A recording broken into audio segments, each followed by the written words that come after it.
Ladies and gentlemen, boys and girls, welcome back to yet another episode of Before the Free Count. I am your host with the most, Mr. Charlie Crick here, for yet another week of wrestling for us to dive into.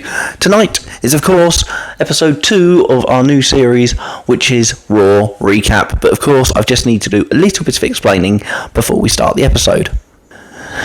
So, before we start the episode this week, I just want to make it aware, I apologise for those that watched the video on Sunday after Backlash that should have come out on Friday, and then I said I was doing another video and I didn't get around to do it for Backlash.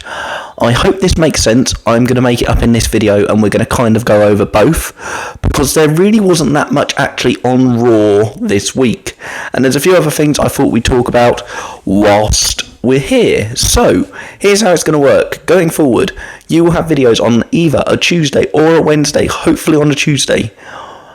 More like a Wednesday, let's be honest. Which will be the Raw Recap. And every single Sunday you will be getting a spotlight on SmackDown, where we will be going through everything that went down over the current week on SmackDown. Now, if there is a pay-per-view, there will be the Friday video on the Saturday, and there will be a Saturday video on the Sunday. So unless it's pay-per-view week, we will not be changing that schedule. So I hope that makes sense going forward. I know some of you have noticed that there's been a few changes recently. I hope you're, aware of them. I'm not going to go into them because they are, they're what they are. Callum is still fully part of the podcast. He will return at some point. He's hoping to, but at the moment, this is Before the Free Count. I am happy to host. I'm happy to have you here. Welcome along if you're new. But yes, you may have noted a few changes recently, but I just wanted to go through that quickly, where the podcast is and what we're doing going forward. Are you ready? We are Before the Free Count. Wrestling for the fans, by the fans. Your number one place for wrestling news, rumors, and all things wrestling. Charlie and Callum are two regular guys that met at a wrestling convention and now are bonded for life. Not word bonded. And now they talk about wrestling in their spare time. We're back. New series. This is Before the Free Count. So come along for the ride. Now, moving on from that, let's jump straight into Raw, which, of course, opened up this week with a kind of, I'd say, weird start. We took off exactly from where we were last week, and we had, of course, Jey Uso in the ring, and then we had Paul Heyman interrupt him. No, we didn't.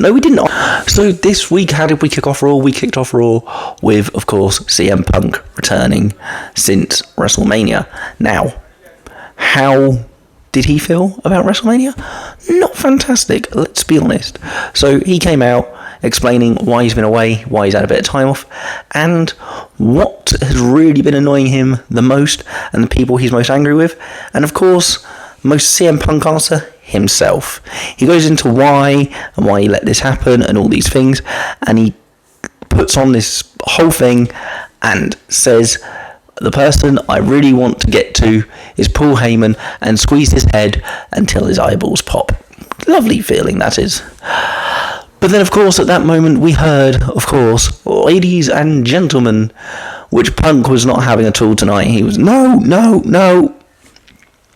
And basically, it turned into Seth Rollins and Bron Breakker. Don't forget, Bron Breakker is involved in this.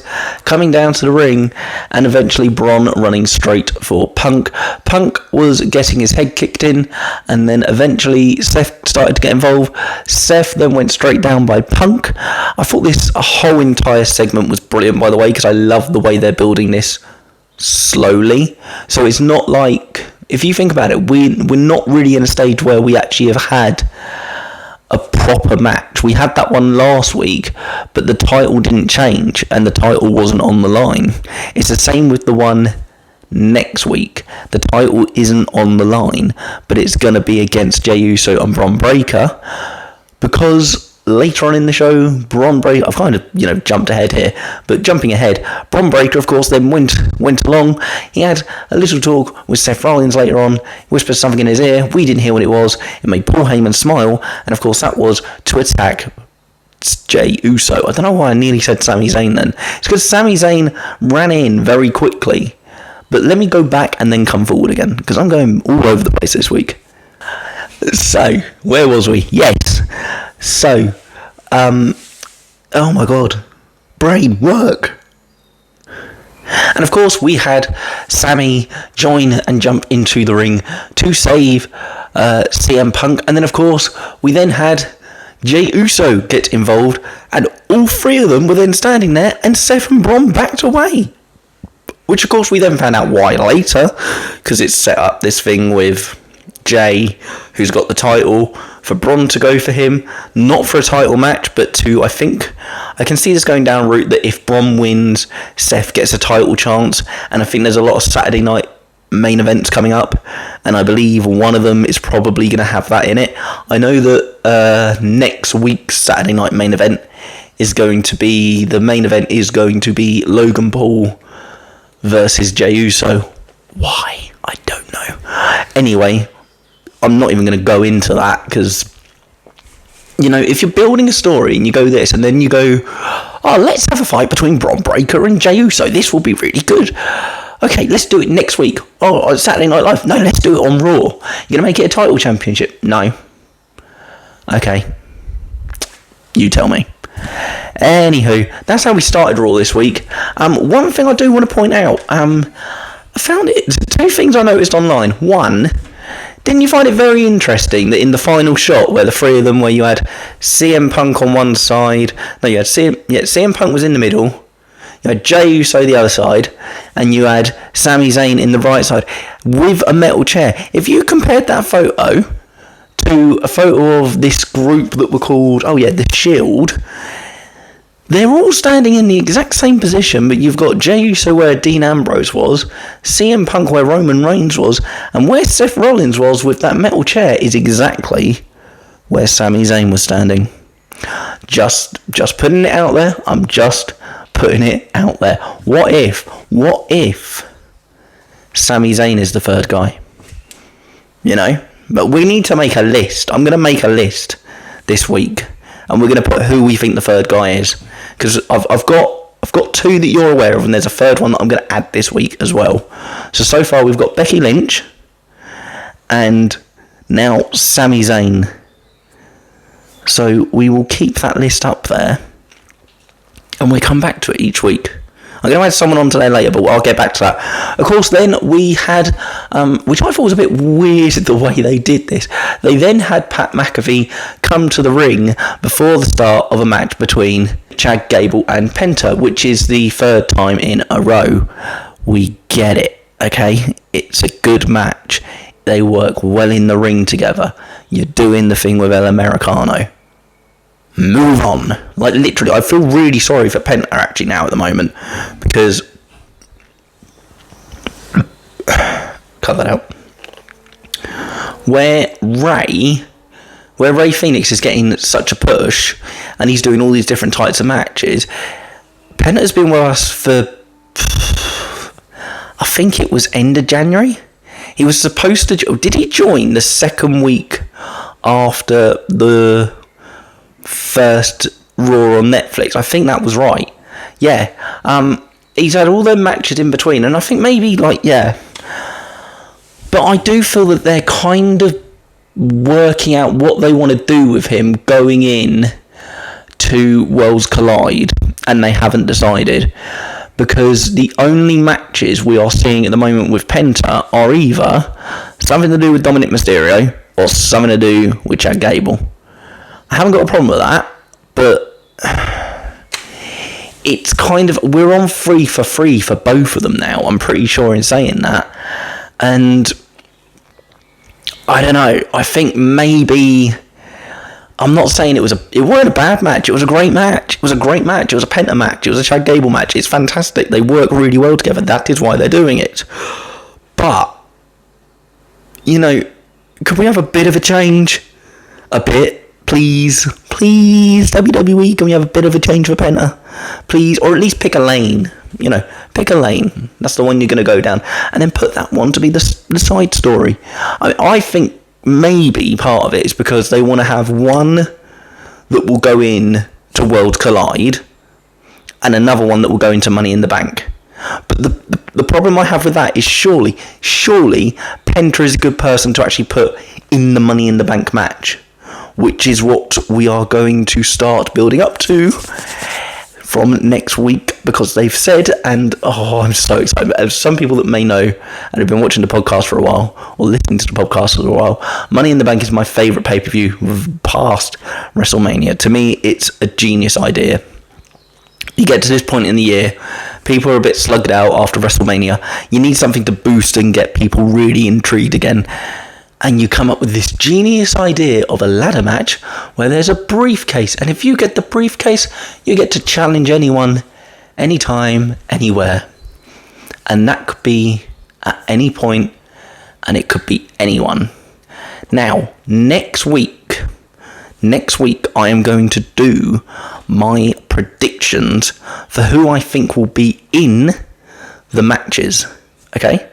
Who I think will be in the matches. I may do this on Friday Night SmackDown, because I've got a feeling they will announce...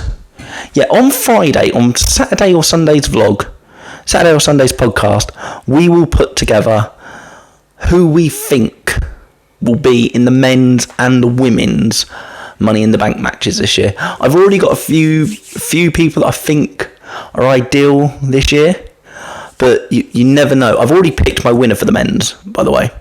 I've already picked the winner for the men's, but I'm not going to tell you guys. I'm going to make you wait for that. Yeah. So we had that match. That was great. But as I said, before the match actually kicked off, we had Pat McAfee come out and, just have this big intro thing that he doesn't usually have. I get it. He had a match, and the match was... It was really good. It didn't... How do I put it into words? I didn't expect... I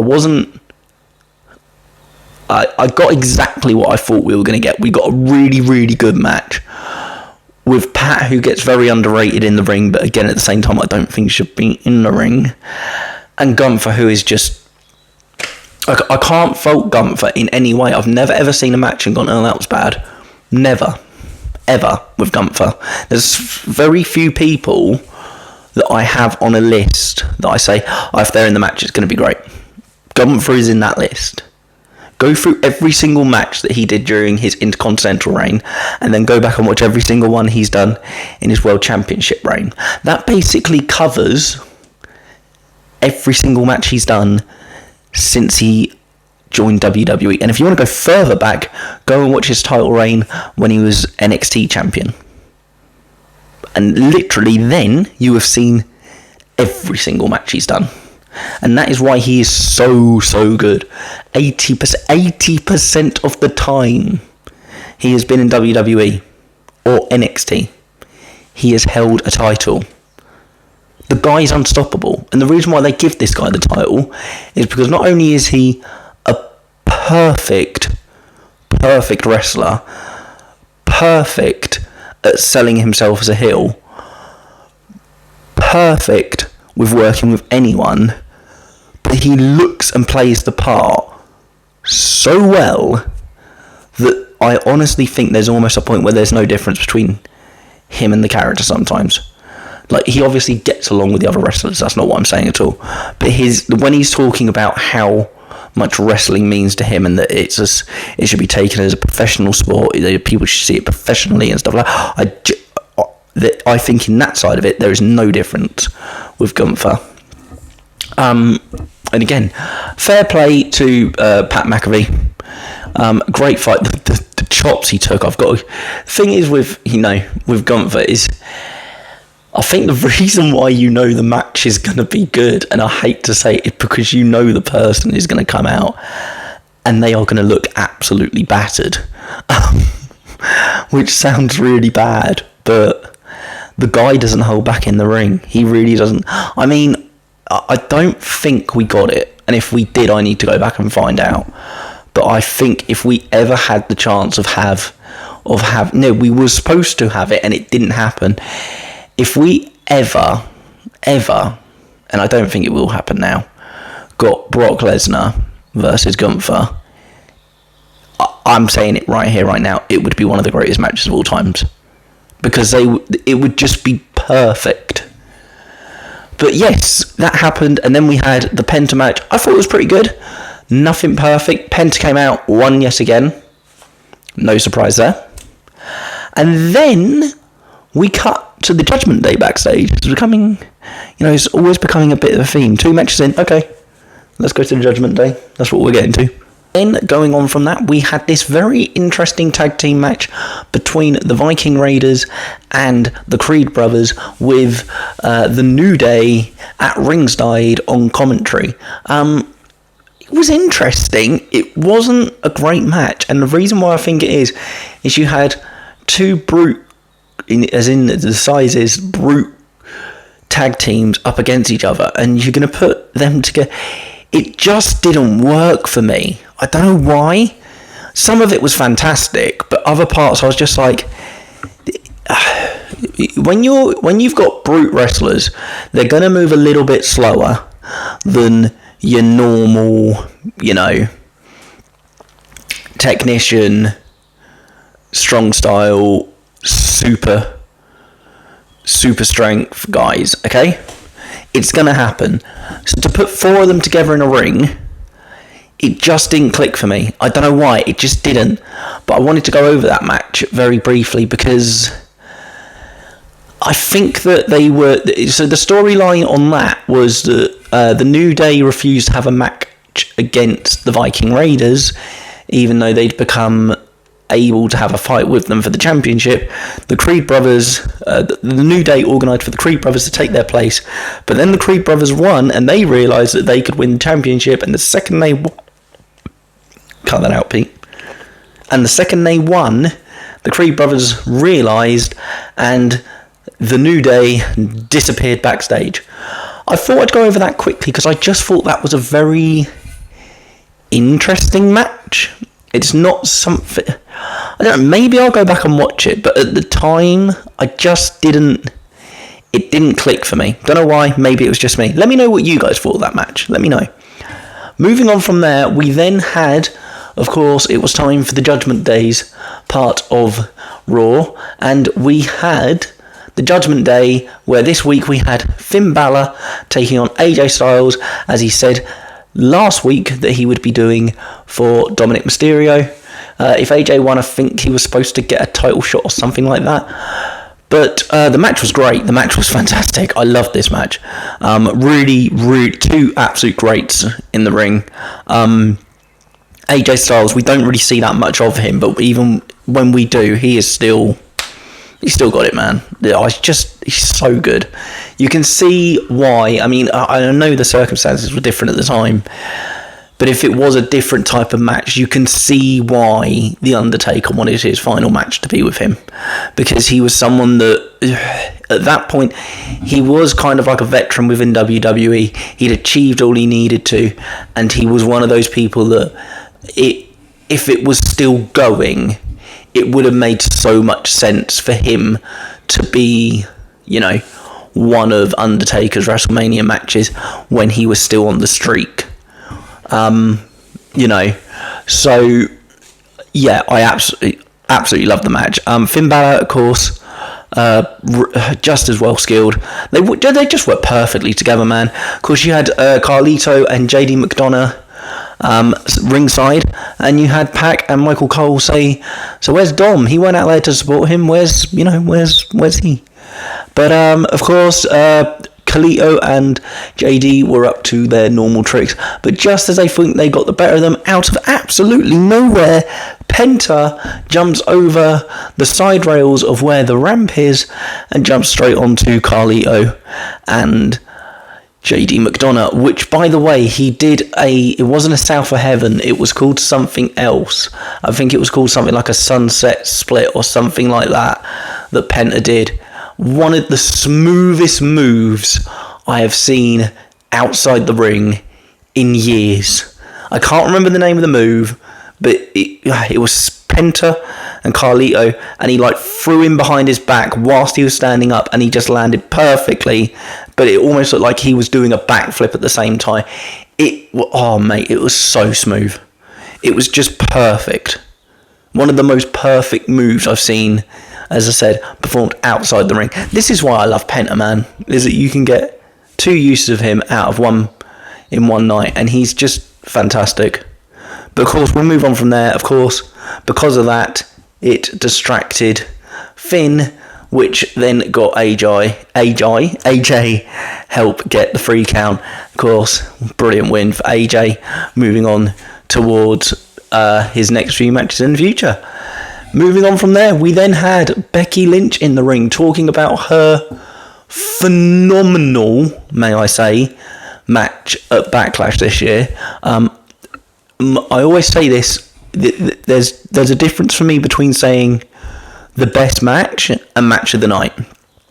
The best match is usually why they've put it as the main event. But the match of the night is one of those matches that it's on the card and you thought was going to be good, but it goes way further than you thought. It's the same with the most of the Street Profit fights that we've been having at the moment. I've been saying they've been getting match of the night every single week at the moment. Becky Lynch and Lyra Valkyria at Backlash, even if you're not a wrestling fan, I swear to God, even if you're not a wrestling fan, I beg you, go and watch that match. It was incredible. They both just went absolutely to the floor with each other, pushing each other as far as they can, to the point where Lyra left the ring, and I'm actually pretty sure that she broke her nose, which is the reason why she was covering it during the entire time that Becky was leaving the ring during the end of that match. Absolutely phenomenal. If you haven't seen it, go and check it out. Again, as I said, match of the night to me. I thought the Randy and Cena match, just very quickly, that was perfect, by the way. That was absolutely perfect in every single way. Where was the other guy, by the way? Where the hell was he? He wasn't there. But it was perfect. And the way that Cena left the ring, and, he then, when he turned after making his little speech at the end, you could see, and I don't know if it was part of the, I think maybe he genuinely couldn't hold it back. You could see genuine tears in his eyes, knowing that was the last time he was going to fight in Randy's hometown, and it was the last time he was ever going to fight Randy Orton. But again, go and watch Backlash in general. There was no bad matches that night. No bad matches. As I said, I thought the Pat McAfee match versus Gunther was good. I thought the opening match, the Fatal 4-Way, was phenomenal. The Lyra Valkyria Becky match, brilliant. And I thought that the match between Cena and Randy was perfect. It was, for Backlash, almost a perfect pay-per-view. I've got to be honest. And the problem is, people are very right, is that with Backlash, is that we'll remember it for about a week and then we'll move on, because, Backlash isn't one of those major pay-per-views because of the time of the year that it's in. But I think this year it was just phenomenal. Absolutely phenomenal. But going back to where he was a minute ago, talking about Becky Lynch making her promo in the ring, she's not a happy bunny at the moment. Oh no, because I think that they're trying to get Becky to have the same heat as Charlotte. The problem is the heat with Charlotte is real, and the heat with Becky is, part of a storyline, and you're going to get that 20% of the crowd that's still going to cheer. I mean, it still happens now. When you're supposed to boo John Cena, I swear to God, at Mania, 90% of that audience were on Cena's side, and you were booing Cody. We had this conversation, but, you know, whatever. So, yeah, they're trying to put her over, and she was saying stuff like, you know, I was the first one to main event WrestleMania, and you were all behind me, and all of this stuff. And then, you know, she said, then it changed. Everything changed, and it was very interesting the way the promo went. I was distracted then by someone with their dog. I do apologise. It was very, very interesting to see the way she did this promo. It was perfect. It was really, really good. But what I got from it was they're really trying to turn the heat up on her. I mean, she made a really good point, which was people were saying that you lost. Did she? Did she though? She may not have won the match, but she was, as she said, she's the one that went backstage, had a nice shower, met with her friends, had a nice glass of wine, and then went home. She weren't the one that had to go to A&E in an ambulance because of how badly beaten up she was. You know, she's got a point there, Bex. I've got to give Becky that. She's got a point there. But yeah, that was Becky's pay-per-view. That was Becky's promo there, which again, I thought was brilliant. But yeah, they're really trying to, you know, she and the creative are really trying to get people to turn on her. But I feel like the difference between Becky and Charlotte is that Becky is, and I hate to say it, I think it's because Becky is a homegrown talent, and I'm not talking about that because I'm in the UK or anything. What I'm talking about is she built her way up slowly.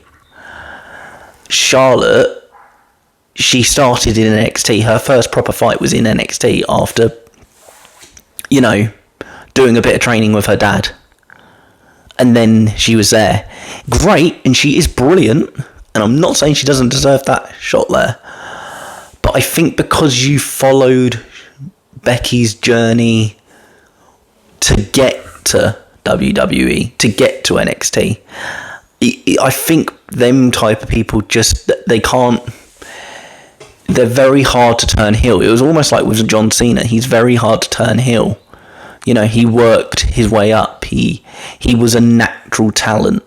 He worked on I remember, I've looked this all up. He did like a very small training course, but it was with a very big promoter, and his first few matches were actually recorded, because just out of all the places he could have gone to and the time of the year he went, it was when they were doing like a small documentary for an American TV show, and you can literally go back and watch every match he's ever had, and which is brilliant.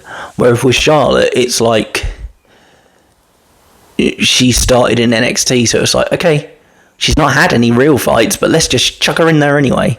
So it's the same thing. You have seen all her fights, but it was like, I don't know, maybe I'm saying the wrong thing here, but I just feel with Becky, it's very hard to hate someone that has built their way up to someone that you know is still there because of her family. And you could say the same thing with Becky, actually, because of Seth Rollins. But again, the difference is that both of them have built their way up. Neither of them had a helping hand getting there. Maybe that's just my opinion. I don't know. It's getting dark, man, so I've got to wrap this up soon. Of course, we'll then move on to the final match of the evening, which was a tag team match with Rhea Ripley's return and Liv Morgan versus... Oh, shit. Hi everyone, Charlie here. Sorry to take a bit of time out in the vlog for you, but I wanted to talk about our sponsor, the amazing WrestleCrate, as you may have heard here. What is a WrestleCrate? Well, let me tell you. WrestleCrate is a monthly subscription box for people like you, you know, that love wrestling. What do you get in this box, you're probably wondering? Well, let me show you. Autographs from people like Daniel Bryan, Lita, Godfather, DDP, Kane, Sting, the Hardy Boys. Well, what else do you get? Well, maybe you get a cool poster like this one, cool key rings, even pretty cool Lucha Libre puzzles like this. Cool pins like these, and you also get awesome t-shirt just like all of these. It's the best part, because you come through us before the free count, you can get yourself a free Wrestle Crate with your first order just by going to www.wrestlecrate.co.uk and using the code BTTC, and you get a free box with your first order. How awesome does that sound? So what are you doing sticking around here? Go and get yourself one. Of course, our main event this week was Julia and Roxanne Perez, and their tag team name is something like Beautiful Disaster, something like that, versus Io Sky and Rhea Ripley. What a match, what a match. Very impressive for a team that have, that was their debut tag team match of working together, for us, the audience, obviously. And unless if they did stuff in NXT, I don't know that. I don't watch NXT as much. I tune in every now and then. I'm not completely up to date, I'll be completely honest. So maybe, I'm wrong there. But for a debut tag team match for them, brilliant. Absolutely brilliant. Worked so well. Everyone wanted to see Rhea back in the ring. The whole crowd is like every single... I've kind of felt sorry for Liv. It's like every time Liv got in the ring, go back to Rhea, go back to Rhea, go back to Rhea. We want to see her again. We've missed her. But yeah, it was a brilliant match. And of course, at the end there was that little twist there where, they both raised the title, but Rhea was kind of holding on, and, Io was looking at her going, still mine. So I think we're setting ourselves up for, because Rhea did the favour and helped her out, that Rhea's going to be the one that wants, come on, I want a title shot. I want that back. And I can see that probably happening at Money in the Bank, actually. That's my first prediction for Money in the Bank. We're going to have Io Sky versus Rhea Ripley. There you go. That's my first prediction.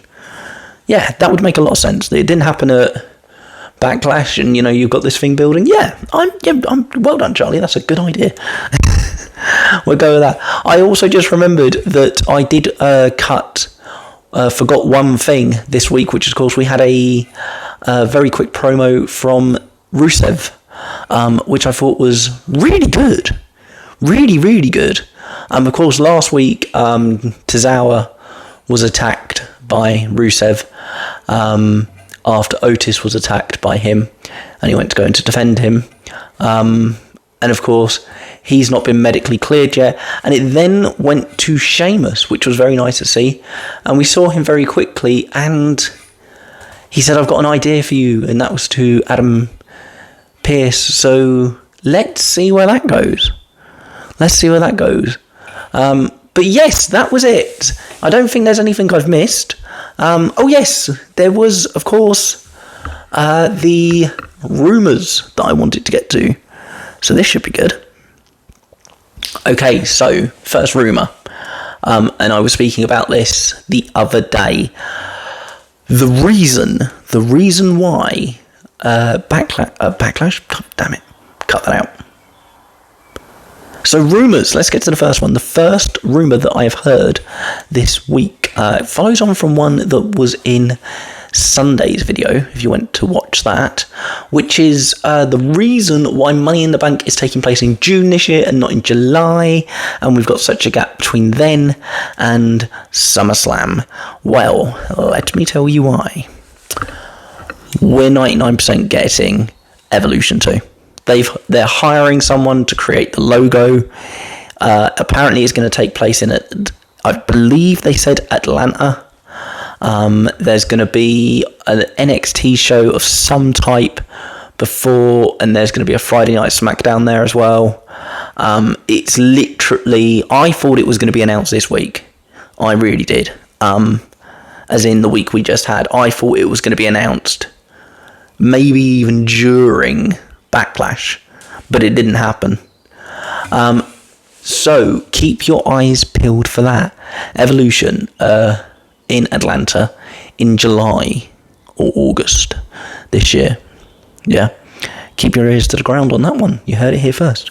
Second of all, I've heard this very interesting rumour about a particular tag team, and no, we're not going to actually be talking about releases here, which is quite phenomenal for once. It doesn't involve AJ Styles. I did not use the word phenomenal deliberately there, just in case if people get their hopes up. So there's been some speculation that the reason that Grayson Waller had that fight last week that Austin Theory set him up for, and then of course Grayson Waller's got a fight next week, I believe, against AJ Styles, I want to say. And the reason why all that's still going ahead is because, and this is a really, really interesting one, because if this happens, it could, and I genuinely mean this, could be a stroke of genius. So apparently, Grayson's going to have a problem with Austin, and, you know, something's going to happen to Grayson during a certain fight. Again, I don't know when this is going to happen. And it's going to be Austin turning on him, and we're actually going to find out that Austin Theory is going to be the third man in the new Seth Rollins, Paul Heyman guys group. What do you think of that? Now, I don't know any more than that. I've just seen speculation online. Okay? There's been some bits, you know, dropped here and there, and, you know, I have my sources. I will never ever name my sources. Because, you know, get them in trouble. Wouldn't want to do that. But yes, I've had a couple of people drop stuff online, and maybe one of my sources come to me and say, just so you've got a heads up, that apparently this is going down. But of course, there's this massive thing at the moment where anything that gets out, it gets changed within 24 hours or something along them lines. But, you know, I thought I'd just chuck it out there, let you guys be aware of it. You never know. But what do you think of that? That will be my question of the week. What would your reaction be if it turned out Austin Theory was the third man in this new group? Let me know. But that's it for this week. We're all wrapped up. Thank you so much for watching. Fuck's sake. But that is a wrap for this week's Raw recap. Thank you so much for joining me yet again. If you're enjoying these, remember that we also have a video coming out on Saturday or Sunday. We're still working out the dates because it's quite hard to do a video on a Friday and then get it out on time. But we're trying. We're working it out, okay, guys? We're working it out. But of course, you've got the Spotlight on SmackDown coming this weekend as well. Don't forget to tune back in for that. And of course, come back here next Wednesday for another Raw recap. This has been Before the Free Count. I have been Charlie Crick. See ya.